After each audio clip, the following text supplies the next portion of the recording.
दोस्तों, हर एक देश की अपनी एक राष्ट्रभाषा होती है। जैसे चाइना का मैंड्रिन यानी स्टैंडर्ड चाइनीज, जर्मनी में जर्मन।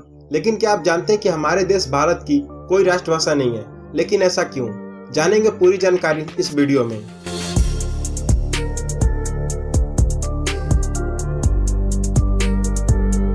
हर साल देश में 14 सितंबर को हिंदी दिवस मनाया जाता है। देश का आम नागरिक जानता है कि हिंदी दिवस क्यों मनाया जाता है, लेकिन शायद वो यह नहीं जानता कि आज तक हिंदी को हम अपनी राष्ट्रभाषा के तौर पर स्थापित क्यों नहीं कर पाए। हिंदी आज भी हमारी राष्ट्रभाषा नहीं है, बल्कि राजभाषा है। आजादी के बाद हिंदी को राष्ट्रभाषा बनाने के समर्थक महात्मा गांधी और जवाहरलाल नेहरू भी थे।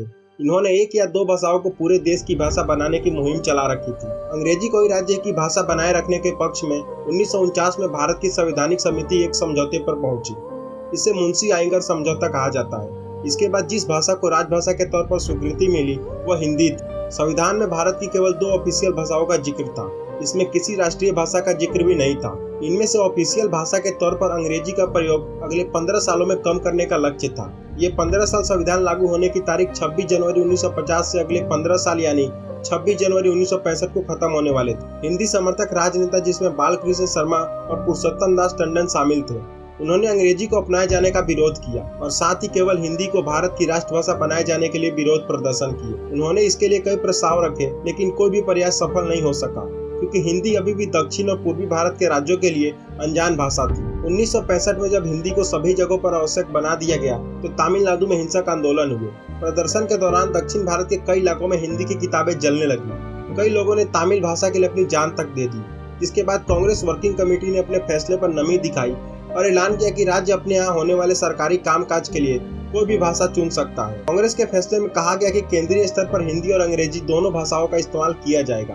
अक्सर कहा जाता है कि 125 करोड़ की जनसंख्या वाले भारत में 50% से ज्यादा लोग हिंदी बोलते हैं। साथ ही गैर हिंदी भाषी जनसंख्या में भी करीब 20% लोग हिंदी समझते हैं। इसीलिए हिंदी भारत की आम भाषा है। लेकिन कई भाषाविदों का कहना है कि हिमाचल प्रदेश, उत्तराखंड, राजस्थान, बिहार, झारखंड, छत्तीसगढ़ के लोगों को हिंदी भाषियों में गिन लिया जाता है। वे लोग हिंदी भाषी नहीं है और इनमें से बहुत से लोगों की भाषा जनजातीय है, क्षेत्रीय है। ऐसे में इन्हें हिंदी भाषी के तौर पर गिन लेना सही नहीं है। वर्तमान एनडीए सरकार ने भी इस दिशा में बहुत सी आशाएं जगाई थी। 2014 में सरकार ने आते ही अपने अधिकारियों और मंत्रियों को सोशल मीडिया पर सरकारी पत्रों में हिंदी का प्रयोग करने का आदेश दिया था। स्वयं प्रधानमंत्री मोदी भी अंग्रेजी में सहज होते हुए भी अंतर्राष्ट्रीय मंचों पर हिंदी में बोलते दिख जाते हैं। हालांकि फिर भी हिंदी के राष्ट्रभाषा बनने की संभावना बहुत कम है। केंद्रीय गृह मंत्री अमित शाह ने हिंदी दिवस के मौके पर एक देश एक भाषा की बात कहकर नए विवाद को हवा दी थी। उनके इस बयान का काफी विरोध हुआ था। इसके जवाब में तमिलनाडु के पूर्व मुख्यमंत्री पन्नीर सेल्वम ने कहा कि लोग अपनी मर्जी से हिंदी सीख सकते हैं, इसे थोपा नहीं जाना चाहिए।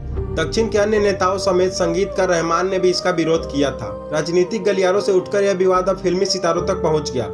दरअसल फिल्म केजीएफ की अपार सफलता के बाद दक्षिण भारतीय फिल्मों के सितारों किच्चा सुदीप ने यह कहकर विवाद को हवा दी कि अब हिंदी राष्ट्रीय भाषा नहीं रही। इसके जवाब में हिंदी फिल्मों के सिंघम अजय देवगन ने यह कह दिया कि हिंदी राष्ट्रीय भाषा नहीं है तो आप अपनी फिल्मों को हिंदी में डब करके क्यों रिलीज करते हैं। हिंदी हमारी मातृभाषा और राष्ट्रीय भाषा थी और हमेशा रहेगी।